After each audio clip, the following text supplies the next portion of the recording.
Hello student, आज मैं आप लोगों को इलेक्ट्रॉनिक कॉन्फ़िगरेशन के बारे में डिस्कस कराऊंगी।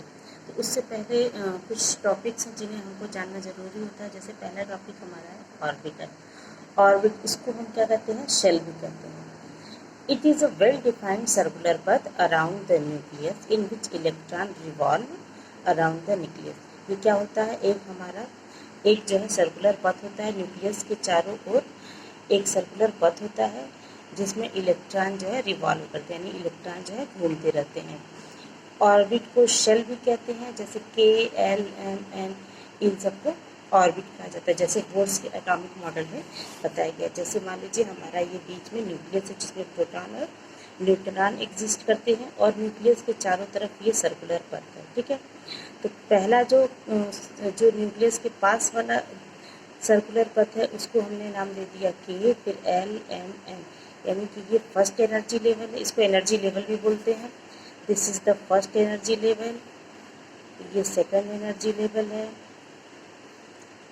ये थर्ड एनर्जी लेवल, और ये फोर्थ एनर्जी लेवल। इसको शेल भी बोलते हैं, ऑर्बिट भी बोलते हैं, और एनर्जी लेवल भी बोलते हैं। जो न्यूक्लियस के सबसे नज़दीक होता है एनर्जी लेवल, वो सबसे लोएस्ट एनर्जी का होता है, और जैसे जैसे न्यूक्लियस से दूर जाते रहते हैं वैसे वैसे इनकी एनर्जी बढ़ती रहती है। अब दूसरा पार्ट आ जाता है हमारा सब cell. A sub cell is a area in which electron move within the cell. Cell का जो दूसरा पार्ट होता है उसको कहा जाता है sub cell. There are four major types of subcell that can be found in the cell. They are named as SPDF. Each cell is composed of several orbitals. अब जैसे मान लीजिए एक घर होता है, उसमें कई कमरे होते हैं। ठीक है, तो एक घर जो होता है, सब जो हमारा एक घर होता है उसमें हमारे कई कमरे होते हैं। ठीक है, तो इस पूरे घर को हमने ऑर्बिट नाम दे दिया, और जो रूम इसके अंदर है उसको कहा जाता है सबसेल। तो इसी तरीके जो हमारा के एल एम एन है, के एल एम एन है, ये हमारा समझो एक एक मान लेते हैं ये घर है। ठीक है, तो इस घर में कमरे हो गए, इस घर में अलग कमरे, इस घर में अलग कमरे, इस घर में। तो ये जो है ये हमारा ऑर्बिट है। इसका जो के में जो पार्ट होता है उसको कहा जाता है सब सेल, यानी कि के में सिर्फ एक सब सेल होता है जिसे एस का नाम दिया जाता है। एल में दो सब सेल होते हैं, एस और पी। एम में तीन सब सेल होते हैं, एस पी डी, और एम में चार सब सेल होते हैं, एस पी डी एम। ठीक है, तो इस तरह से जो है सेल के अंदर ही सब सेल होता है, और सब सेल के अंदर ऑर्बिटल होते हैं। जैसे एस में सिर्फ एक ऑर्बिटल होता है, इस ऑर्बिटल को हम कॉलम से ऐसे ब्लॉक से दिखाते हैं। ठीक है, एस में सिर्फ एक ऑर्बिटल होता है, पी में तीन ऑर्बिटल होते हैं, और डी में 5 ऑर्बिटल होते हैं, और एफ में 7 ऑर्बिटल होते हैं, जिसमें जो इलेक्ट्रॉन जो है एग्जिस्ट करते हैं। ठीक है, अब जैसे मान लीजिए एस ऑर्बिटल है तो मैक्सिमम इलेक्ट्रॉन सिर्फ दो रहते हैं। एक इलेक्ट्रॉन अगर क्लॉकवाइज मूव कर रहा है तो दूसरा हमारा एंटी क्लॉकवाइज मूव करेगा। इसी तरह पी में 6 इलेक्ट्रॉन रहते हैं मैक्सिमम। इसी तरह डी में मैक्सिमम 5 इलेक्ट्रॉन रहते हैं, और एफ में मैक्सिमम 14 इलेक्ट्रॉन रहते हैं। ठीक है, तो सेल जो है हमारा एनर्जी लेवल है। उसके बाद सेल के कई पार्ट है सब सेल। सब सेल में छोटे छोटे कई ऑर्बिटल होते हैं। ठीक है, तो फिर से देख लेते हैं एक बार। सब सेल क्या है? Sub cell is the area in which electron move within the cell. Cell के अंदर इलेक्ट्रॉन जहाँ मूव कर रहे हैं उस एरिया को हम क्या कहते हैं? सब सेल। ये 4 तरह के होते हैं, एस पी डी एफ, और each subcell is compose of several orbitals. अब ये ऑर्बिटल क्या होते हैं? Orbital are the 3 dimensional around the nucleus.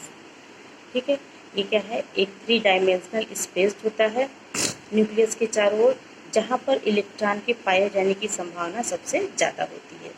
ठीक है, इसमें आप लोग कंफ्यूज मत होइएगा, क्योंकि सेल के अंदर ही हमारा सब सेल है, और सब सेल का ही पार्ट हमारा ऑर्बिटल है। ठीक है, ऑर्बिटल में जो प्रोबेबिलिटी ऑफ इलेक्ट्रॉन है वो सबसे ज़्यादा मैक्सिमम होता है, यानी कि इलेक्ट्रॉन के पाए जाने की संभावना सबसे ज़्यादा होती है। अब जैसे हम ये देख लेते हैं सेल और मैक्सिमम इलेक्ट्रॉन, यानी कि पहले एनर्जी लेवल में सबसे ज़्यादा इलेक्ट्रॉनों की संख्या कितनी होनी चाहिए, 2। उसके बाद एल में सबसे ज़्यादा 8 होनी चाहिए। मैक्सिमम इलेक्ट्रॉन इससे कम हो सकते हैं, ज़्यादा नहीं। एम में 18, एन में 32।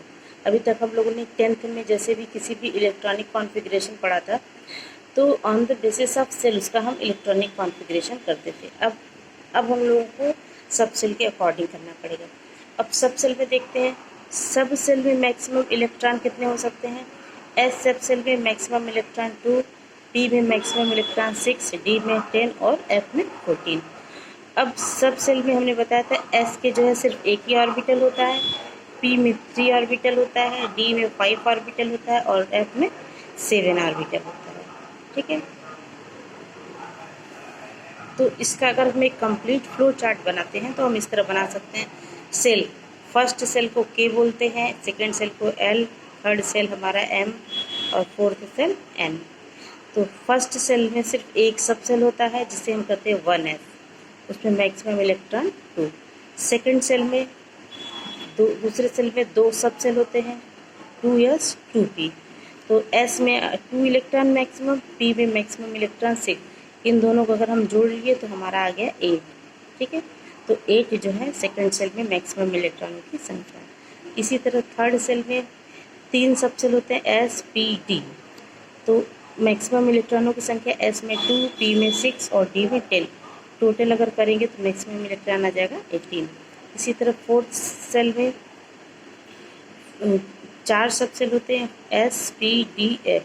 अब s में 2, 6, p में हो गया, d जो है 10 है और f में मैक्सिमम इलेक्ट्रॉन इज 14। इसको ऐड कर देंगे तो हमारा आ जाएगा 32। ये हो गया total number of electron in cell, यानी 2, 8, 18, 32। अब हम इलेक्ट्रॉनिक कॉन्फ़िगरेशन कैसे करते हैं, जैसे हम बता देते हैं।